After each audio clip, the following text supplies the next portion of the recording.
Hi guys, today I'm going to be showing you how to make a sled train in the snow with 3 people. So first, combine your 3 sleds together. The first one, and then the second one. Alright. And then slide the second one underneath the first one. And then something like this. All of the strings are on top of the sled ahead.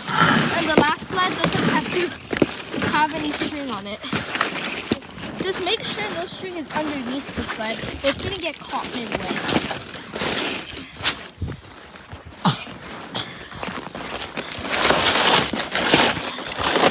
Okay, something like that. And then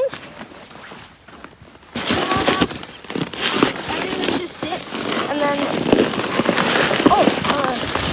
I hold the first sled, the second holds the last, and the last is on 2 seconds.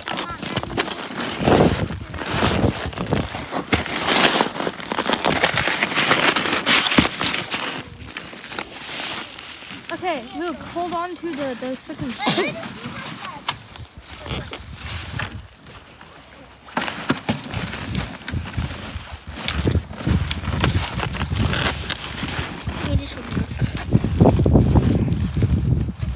Okay, ready? So after you got all 3 sleds ready, just make sure everyone's holding the string and make sure that the string is caught in between the other sleds. And then with that, you can just go. Then 3, 2, 1, go!